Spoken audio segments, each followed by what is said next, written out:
বিয়ের বাকি আর মাত্র একদিন। আজকের সন্ধ্যায় হলুদ অনুষ্ঠান হওয়ার কথা ছিল। এমন এক আনন্দঘন পরিবেশের মধ্যেই খলিল ভূঁইয়ার খবর এলো, কোনো এক কাজের তাগিদে ঢাকায় এসেছে সে। এখানকারই এক বিলাসবহুল হোটেলে অবস্থান করছে। এই সুযোগটাকে কাজে লাগাতে চাইল তুর্যরা। শক্তপোক্ত প্রমাণ ছাড়া একজন এমপিকে তার এলাকায় গ্রেফতার করতে যাওয়াটা নিশ্চয়ই খুব সহজ হবে না। আর খলিল ভূঁইয়া সম্পর্কে যতটা জেনেছে তাতে বুঝেছে লোকটার খুব একটা সুবিধার নয়। নিজেকে বাঁচাতে সে যা খুশি করতে পারে। সেক্ষেত্রে আজ যখন নিজেদের স্থানেই লোকটাকে বাগে পেয়েছে, সেই সুযোগ হাতছাড়া করা ঠিক হবে না। আরশ আর তুর্য দেরি করল না, অতি দ্রুত বেরিয়ে পড়ল হোটেলের উদ্দেশ্যে। তুর্য তার ফোর্স দিয়ে পুরো হোটেল ঘিরে নিয়েছে ইতোমধ্যে। ম্যানেজারের সাথে কথা বলে খলিল ভূঁইয়ার কক্ষের নম্বর নিয়ে গেল সেদিকে। বেশ সাবধানতা অবলম্বন করে লোকটা কক্ষে ঢুকতে ভেসে এলো পুরুষালী কণ্ঠস্বর। বেশ হাস্যোজ্জ্বল কণ্ঠে সে বলল, স্বাগতম স্বাগতম, তোদের জন্যই অপেক্ষা করছিলাম, এত দেরি করলি কেন? তুর্য আর আরশ চোখ তুলে তাকালো। দেখতে পেল খলিল ভূঁইয়াকে, হাতে তার একটা বন্দুক। হয়তো নিজেকে বাঁচানোর জন্য ঢাল স্বরূপ রেখেছে। তবে যাকে গ্রেফতার করতে এসেছে তার মুখ থেকে এমন বাক্য শ্রবণে অবাক হলো তারা। সাথে সাথে এই লোকটার কেন আরশের বাবাকে হত্যা করেছে জানার উদ্দেশ্যে মরিয়া হয়ে উঠল তার হৃদয়। তাই এদিক ওদিক আর অন্য সব কথায় না গিয়ে সরাসরি জিজ্ঞেস করলো, কেন খুন করেছেন আমার বাবা মাকে? খলিল ভূঁইয়া হাসলেন, ওষ্ঠ বাঁকিয়ে বললেন, কে বলি তো এলি, আগে একটু বিশ্রাম নে, চা পানি খা, তারপর না হয় জানবি। আরশ কটমট করল, অধৈর্য হয়ে পড়ল, কেন খুন করেছেন আমার বাবা মা ভাইকে? খলিল ভূঁইয়া কপাল কোঁচকালেন, রসিকতার সুরে বললেন, ছেলেটা বড্ড অধৈর্য, একটু অপেক্ষা করতে চায় না। আরশ তেতে গেল আরও। গভীর ক্রোধে দিশেহারা হয়ে চেপে ধরল খলিল ভূঁইয়ার শার্টের কলার। হিসিয়ে বলল, আজে বাজে কথা বলে আমাদের আকর্ষণ ঘোরাতে চাচ্ছিস নাকি রসিকতা শুরু করেছিস? খলিল ভূঁইয়া শক্ত হাতে নিজের কলার থেকে ছেলেটার হাত সরিয়ে নিল। ওষ্ঠ প্রসারিত করে বললেন, তোদের সাথে আমার রসিকতার সম্পর্ক নাকি যে রসিকতা করব? আমিও তো সেই কখন থেকে তোদের প্রশ্নের উত্তর দেওয়ার জন্য বসে আছি। তাহলে ভনিতা না করে আসল কথায় বলে ফেলুন, কেন মেরেছিলেন আরশের বাবাকে? তুর্যের শক্ত কণ্ঠস্বর। খলিল ভূঁইয়া তার দিকে তাকালো একবার, অতপর আস্তে ধীরে বলতে শুরু করলেন, জন্মগ্রহণ করেছিলাম এক নিম্নবিত্ত পরিবারে। বাবা মা আর 3 বোনকে নিয়ে সংসার ছিল আমাদের। বাবা কাজ করতো অন্যের খেতে, আর বড় ভাই একটা চায়ের দোকানে। আমি ছিলাম ছোট, মেজো ছিল এক বোন। একটু বড় হতে তাকে বিয়ে দিয়ে দেওয়া হয়েছিল। ছোট বয়সেই বড় ভাইয়ের পড়াশোনা বন্ধ করিয়ে কাজে দিয়ে দিল। তার প্রচেষ্টাতেই আমাদের পড়াশোনা কখনো বন্ধ হয়নি। রোজ স্কুলে যেতাম আমি। সহপাঠী বন্ধুবান্ধবদের নতুন জামা নতুন বই দেখে ভীষণ খারাপ লাগতো, কারণ আমার শরীরে ছিল অন্যের ফেলে দেওয়া রং ওঠা স্কুল ড্রেস। আর খাতা তো দূরের কথা, একটা টাকার পৃষ্ঠা কিনে লিখতাম। ভাই আর বাবাকে কত দিন জ্বালিয়েছি একটা নতুন ড্রেস কিনে দেওয়ার জন্য, কত কেঁদেছি, কিন্তু তারা দিতে পারেনি। অবশ্য তাদের ক্ষুদ্র আয়ে সংসার চালানোই তো মুশকিল ছিল, সেখানে আমাকে নতুন ড্রেস কিনে দেবে কিভাবে? তখন সহপাঠীদের দেখে এবং নিজের চাহিদাগুলো অপূর্ণ থাকায় হৃদয়ে ধনী হওয়ার স্পৃহা জাগে।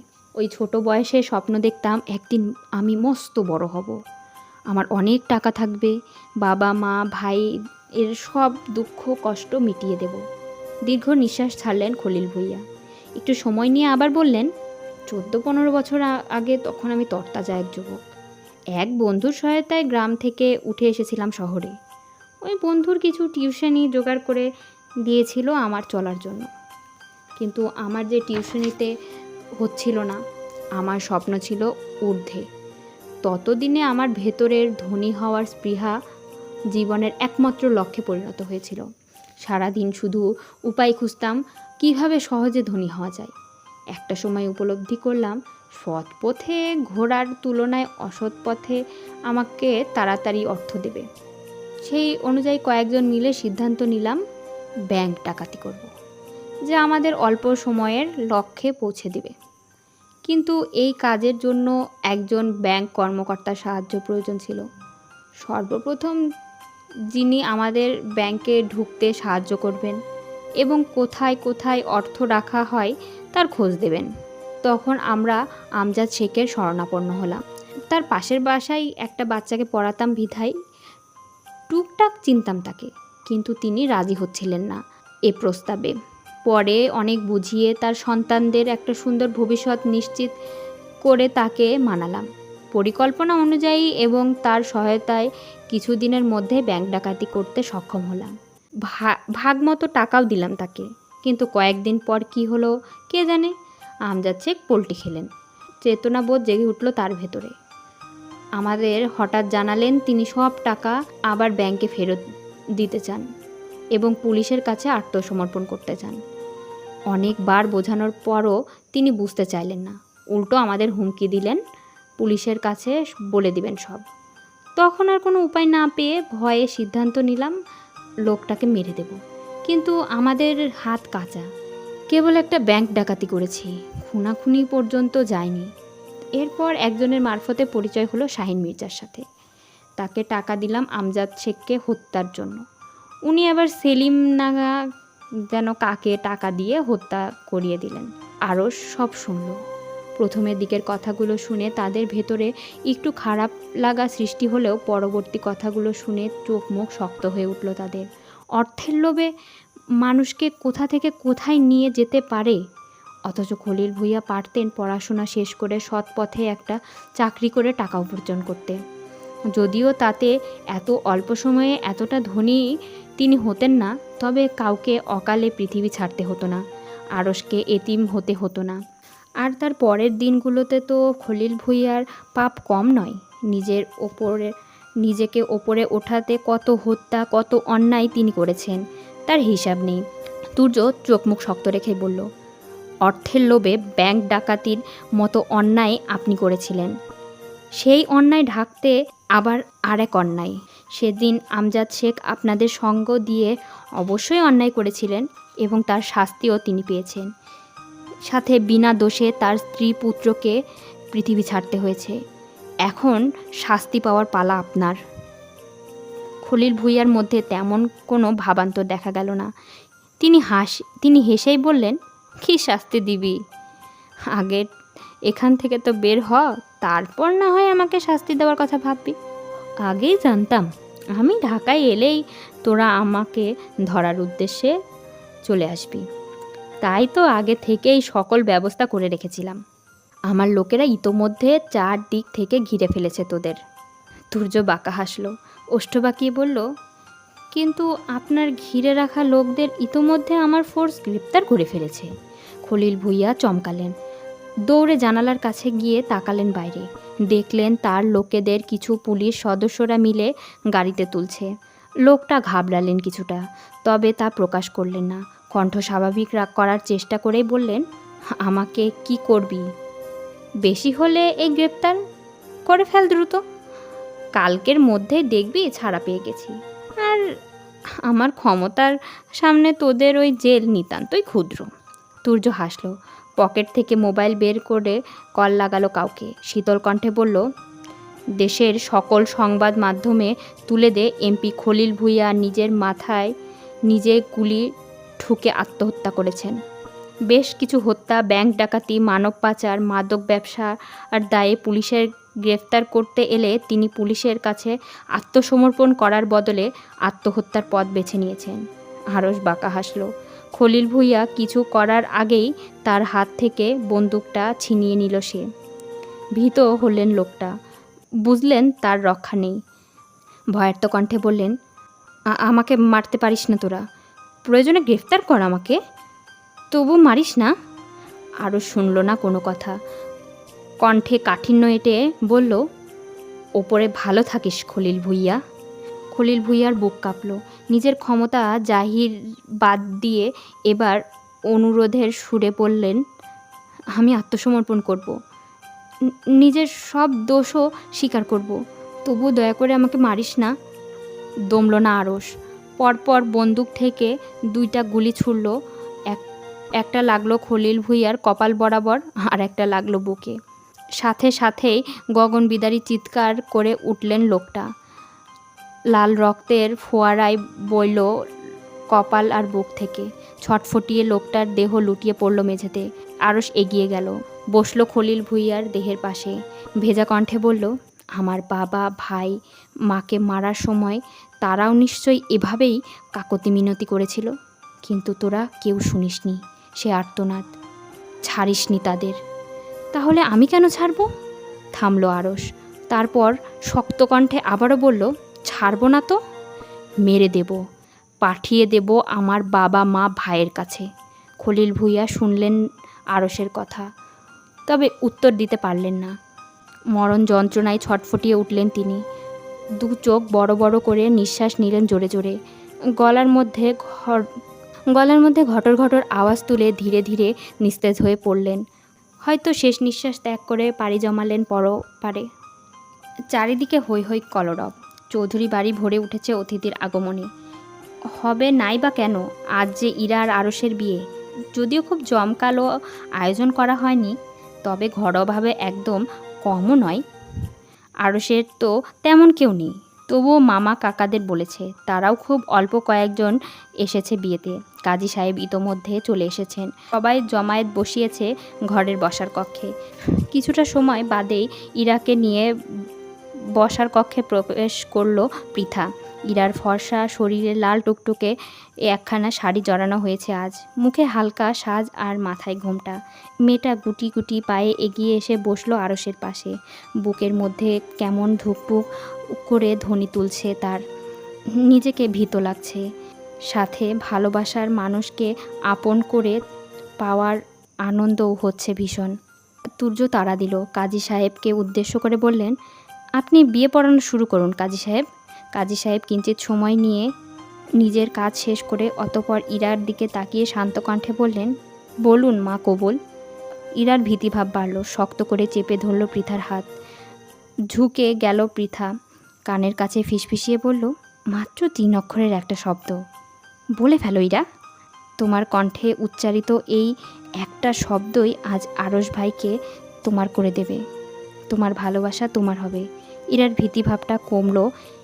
ভীতিভাবটা কমলো একটু হলেও। আরশকে নিজের করে পাওয়ার খুশিতে বিভোর হলো মেয়েটা। যে ভালোবাসাকে পাওয়ার জন্য এত কিছু, আজ তাকে পাবে সে। ইরা আর সময় নিল না, থেমে থেমে কবুল বলল। আরশ কবুল বলতে সে একটু সময় নিল। বলার সাথে সাথে কবুল বলা নিশ্চয়ই দৃষ্টিকটু হবে। তুর্য একটু গা ঘেঁষে বসলো আরশের। নিচু স্বরে কানে কানে বলল, কবুল বলবি নাকি বিয়ে ভেঙে দেবো আমি? আরশ ভীত হলো। এই লোককে বিশ্বাস নেই কোনো। সত্যি সত্যি যদি বিয়ে ভেঙে দেয় তখন কি হবে? ছেলেটা তড়িঘড়ি করে কবুল বলল। ব্যাস, আর কোনো বাধা বিঘ্ন ছাড়াই বিয়ে সম্পূর্ণ। একটু সময়ের ব্যবধানে আরশ আর ইরা স্বামী স্ত্রী নামক পবিত্র বন্ধনে আবদ্ধ হলো। তাদের ভালোবাসা পূর্ণতা পেল। আরশের নামের সাথে জুড়ে গেল ইরার নামটা। রাত বেড়েছে। বিয়ের নিয়মকানুন শেষে ইরাকে বাসর ঘরে দেওয়া হয়েছে। যদিও আরশ বলেছিল সে অন্যত্র বাসা নেবে, ঘর জামাই থাকবে না, কিন্তু কেউ মানেনি তার কথা। তাহমিনা বেগমের এক কথা, আরশ তার ছেলে, সুতরাং সে এখানেই থাকবে। সবার জোড়াজড়িতে শেষ পর্যন্ত এখানেই রয়ে গেল সে। আরশ গুটি গুটি পায়ে এগিয়ে গেল বাসর ঘরের দিকে। দরজা খুলে ভেতরে ঢুকবে তখনই কল এলো। পকেট থেকে মোবাইলটা বের করে দেখলো তুর্য কল করেছে। আরশ ধরল কলটা। মোবাইল কানের কাছে নিতেই ওপাশ থেকে হন্তদন্ত হয়ে তুর্য জানালো, তাড়াতাড়ি অফিসে আয়, শাহিন মির্জা পালিয়েছে। শাহিন মির্জা পালিয়েছে মানে? আরশ দেরি করলো না। বাসর পরে করলেও হবে, আগে শাহিন মির্জাকে ধরতে হবে। সে আর ঢুকলো না কক্ষে, তাড়াহুড়ো করে ছুটলো অফিসে। কিন্তু এ কি, অফিসে সে দেখলো সে এখানে কিছুই হয়নি, সব একদম শান্ত। আরশ কল লাগালো মঈনকে, জিজ্ঞেস করলো শাহিন মির্জার কথা। সে আরশকে বিস্মিত করে জানালো, কই, শাহিন মির্জা তো পালায়নি, সে এখনও আমাদের তত্ত্বাবধানেই আছে। আরশের আর বুঝতে বাকি রইল না তুর্য তার সাথে ছলচাতুরি করেছে। বেটা বদমাস, এমনিতে তো একটু শান্তি দেয় না, এখন বাসরটাও করতে দিল না। ছেলেটা দাঁতে দাঁত চাপলো, বাড়িতে ফিরল দ্রুত। সদর দরজা থেকে ভেতরে ঢুকতেই দেখা পেল তুর্যর। বদলোকটা বসার কক্ষে বসেই পা দোলাচ্ছে আরামসে। আরস এগিয়ে গেল তার দিকে, কিছুটা রুক্ষ স্বরে বলল, স্যার, আপনি আমাকে মিথ্যা বললেন কেন? তুর্য স্বাভাবিকভাবেই জবাব দিল, এটা তো শাস্তি ছিল। আমার মাথা ফাটিয়ে ন্যাড়া হতে বাধ্য করেছিলি, জাঁকজমকপূর্ণ বাসরে নষ্ট কোম্পানির কয়েল জ্বালিয়েছিলি, তা কি আমি ভুলে গিয়েছি ভেবেছিস? আরস অবাক হলো। সে কি ইচ্ছা করে তুর্যের মাথা ফাটিয়েছে নাকি বাঁচাতে গিয়েই হয়ে গিয়েছিল? আর কয়েল সম্পর্কেও তো তার আগে থেকে কোনো জ্ঞান ছিল না। সে তো আর কয়েল বিশেষজ্ঞ নয় যে আগে থেকে জানবে কোন কয়েলে মশা যায় আর কোন কয়েলে মশা আসে।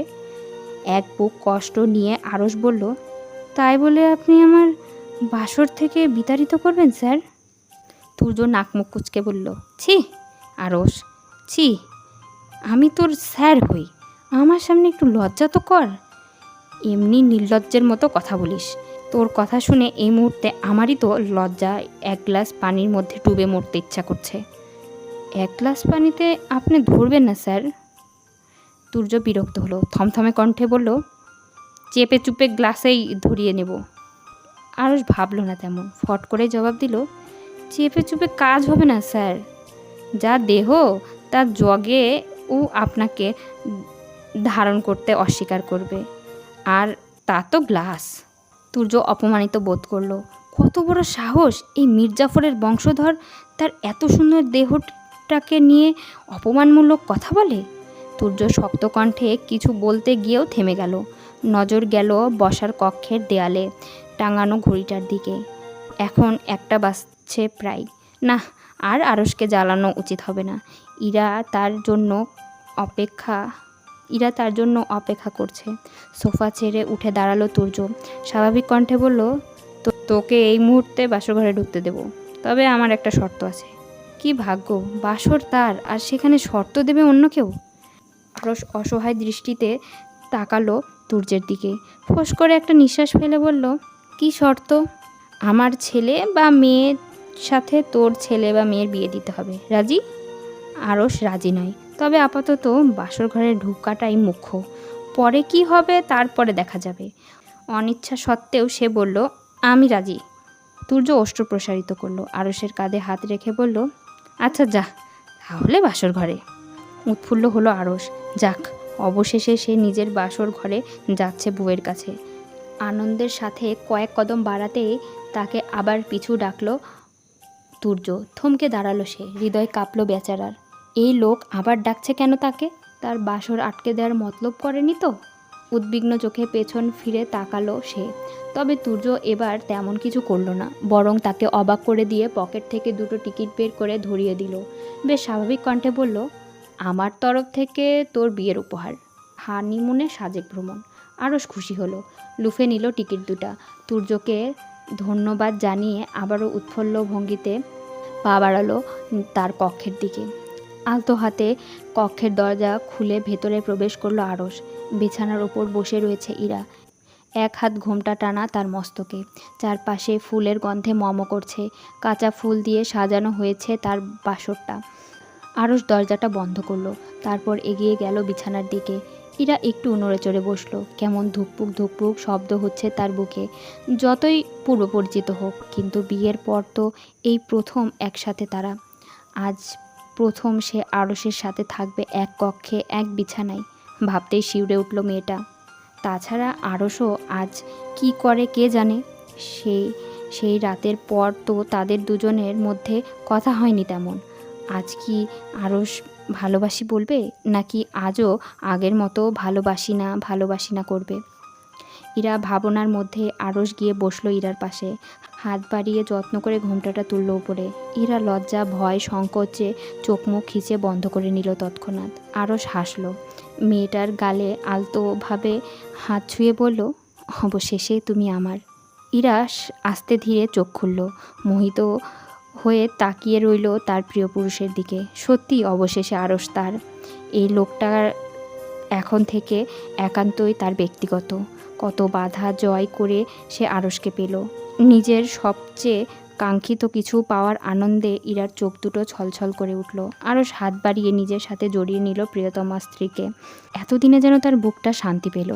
ইরাও নিজের দু হাতে জড়িয়ে ধরল শখের পুরুষকে। ছেলেটা মাথা রাখল প্রেয়সীর কাঁধে, মোহিত কণ্ঠে বলল, ভালোবাসি বউ। ইরা লাজুক হাসল। আরশের বুকে মুখ গুজে জবাব দিল, আমিও ভালোবাসি। সময় গতিশীল। সময়ের এই গতিশীল ধারায় বয়ে গেছে প্রায় বছর পাঁচেক। এই তো বছরের পরিক্রমায় সময়ের সাথে সাথে পরিবর্তন ঘটেছে সম্পর্ক, পরিবেশ, জনজীবনের। চারিদিকে আগের তুলনায় আধুনিকতা বেড়েছে। এর মধ্যে তুর্য আর পৃথার কোল আলো করে আবির্ভাব ঘটেছে এক পুত্র সন্তানের। তুর্যের সাথে মিলিয়ে তার নাম রাখা হয়েছে তূর্ণ।